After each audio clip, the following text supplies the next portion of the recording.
आदरणीय सर, आज मैं गर्व से कह सकती हूँ कि मुझे सरकारी विद्यालय में केवल पढ़ाया नहीं बल्कि जीना सिखाया है। आज मेरी लेखन क्षमता में सुधार हुआ है, पढ़ाई में गहरी रुचि जगी है और मुझे ब्लॉक व जिला स्तरीय प्रतियोगिताओं में स्थान प्राप्त हुआ है। मेरा तो यही सपना है कि मैं पढ़ लिखकर अपने गुरुजनों की तरह एक आदर्श शिक्षिका बनूं, क्योंकि मेरा विश्वास है नैतिक मूल्य पर आधारित शिक्षित समाज ही सशक्त राष्ट्र की सुदृढ़ आधारशिला होता है। आप सभी आदरणीय महान बाबा एवं सम्मानीय गुरुजनों को मेरा सादर प्रणाम। मेरा नाम प्रियांशी कुमारी चौहान है। मैं उच्च प्राथमिक विद्यालय धनौली गोवा ब्लॉक खैरगढ़ जनपद फिरोजाबाद में कक्षा 8 में पढ़ती हूँ। मेरे माता पिता के संस्कार व गुरुजनों के आशीर्वाद स्नेह से आज मैं अपनी बदलाव की कहानी प्रस्तुत करने जा रही हूँ। मैं एक किसान परिवार से हूँ। मेरे पिताजी श्री सुनील कुमार सिंह चौहान खेती बाड़ी का कार्य करते हैं और माताजी श्रीमती मधुरानी देवी घर परिवार के साथ साथ खेतों के कार्य में भी पूरा सहयोग करती हैं। सीमित संसाधनों के बावजूद मेरे माता पिता ने मुझे शिक्षा का सबसे बड़ा धन दिया, सरकारी विद्यालय में गुणवत्तापूर्ण शिक्षा। जब हमारे गांव के अधिकांश बच्चे शहर के कॉन्वेंट स्कूलों में पढ़ने जाते थे, तब मेरे पिताजी ने मेरा नामांकन गांव के सरकारी प्राथमिक विद्यालय धनौली गोरवा में कराया। शुरुआत में मेरा मन पढ़ाई लिखाई में बिल्कुल नहीं लगता था। मैं घर के काम, पशु चलाना और खेतों में घूमना ही अच्छा समझती थी, परंतु जैसे ही विद्यालय पहुंची, वहाँ का सुंदर वातावरण, खेल खिलौने, रंगीन चित्रचार, रोचक कहानियाँ और गतिविधि आधारित शिक्षण मेरे मन को भाने लगे। धीरे धीरे पढ़ाई से मुझे प्रेम हो गया। खेल खेल में सीखने की प्रक्रिया ने मेरी सोच ही बदल दी।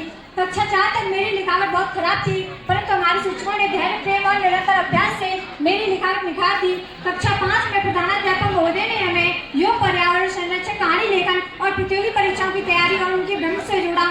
उनकी प्रेरणा से मुझे कई मंचों पर प्रस्तुति देने का अवसर मिला और 2-3 बार जिला स्तरीय कार्यक्रमों में पुरस्कार भी प्राप्त हुआ। इससे मेरे आत्मविश्वास को नई उड़ान मिली। जूनियर कक्षा में हमारी शिक्षिकाओं ने मीना मंच के माध्यम से हमें आत्मरक्षा के गुण तत्व, बैठ तत्व, किशोर अवस्था की चुनौतियां और उनके समाधान सिखाए।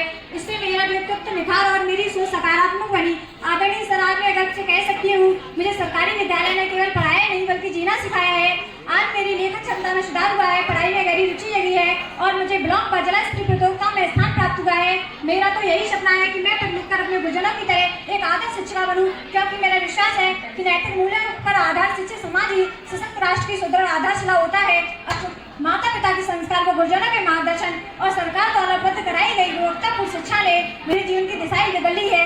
इसके लिए आज मैं अपने सभी गुरुजनों एवं अभिभावकों के प्रति कृतज्ञता व्यक्त करती हूँ। अंत में मैं यही कहना चाहूंगी, यदि अवसर मिले, मार्गदर्शन मिले और विश्वास मिले तो गांव की बेटी भी आसमान छू सकती है। बेटी बचाओ, बेटी पढ़ाओ, बेटियों को आगे बढ़ाओ। आजकल गांव के सरकारी स्कूल पुराने जमाने वाले नहीं रहे हैं, जिनमें मूलभूत सुविधाओं का अभाव रहता था। समय के साथ ही सरकार की दृढ़ इच्छा शक्ति से बेसिक स्कूलों में काफी परिवर्तन हुआ है, जैसे हरा भरा प्राकृतिक परिवेश, कक्षों में टाइलीगढ़, पंखे, ब्लैक बोर्ड, प्रोजेक्टर, फर्नीचर, पुस्तकालय, क्रीड़ा सामग्री, समर पेयजल, मल्टी हैंड वॉश यूनिट, छात्र छात्राओं के लिए अलग अलग शौचालय एवं दिव्यांग शौचालय के साथ ही आंगनबाड़ी, पंचायत सचिवालयों का उन्मुखीकरण इत्यादि। अब समाज को इन विद्यालयों को प्रत्येक को उदाहरण करने की आवश्यकता है। हम विचार करें, एक तरफ सरकारी विद्यालय में प्रशासनिक नियंत्रण में शिक्षा के साथ मिड डे मील, जूता, मोजा, टाई, बैग, यूनिफॉर्म, बस्ता और किताबें सब कुछ निःशुल्क दिया जा रहा है, ताकि किसी निर्बल गरीब के बच्चे भी शिक्षा से वंचित न रह जाएं। शिक्षा गुणवत्ता की बात करें तो विद्यालय में प्रतियोगी परीक्षा के माध्यम से चयनित शिक्षक, प्रशिक्षित एवं बाल मनोविज्ञान को समझने में निपुण शिक्षक नियुक्त किए जाते हैं, जिन्हें भी सरकार द्वारा समय समय पर प्रशिक्षण देकर और कुशल बनाया जाता है, जिससे वे इस सरकार की सर्वरोचक शिक्षण विधियां बनाकर छात्रों का भविष्य निर्माण कर राष्ट्र को समर्पित कर सकें। वहीं दूसरी ओर शिक्षा के विषय में तो शिक्षा के नाम पर ऊंचे ऊंचे भवन, महंगी किताबें, कार, बस, ट्रेन, हाथी, घोड़ा, ऊंट, हेलीकॉप्टर एवं छतरपुर प्रयोगशाला दिखाकर हमें चिढ़ाने के साथ ही कंगाल बनाने का कार्य किया है।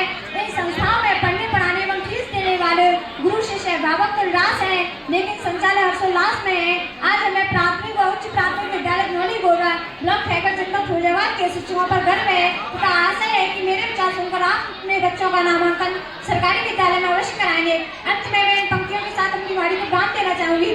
शराब का माल मिलता है सभी ऊंची दुकानों में, शराब का माल मिलता है सभी ऊंची दुकानों में, लाल गुदड़ी की पलते हैं कभी कच्चे मकानों में, चमक को देखने वाल अंधेरों में कभी झांके, छुपा हीरा भी मिलता है कोयले की खदानों में, छुपा हीरा भी मिलता है कोयले की खदानों में।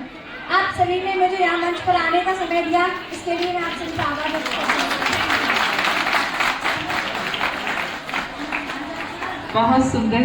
हमारे शहर के दिए तो कब के बुझ गए यारो, हवा से पूछना दहलीज पे ये कौन जलता है, हवा से पूछना दहलीज पे ये कौन जलता है।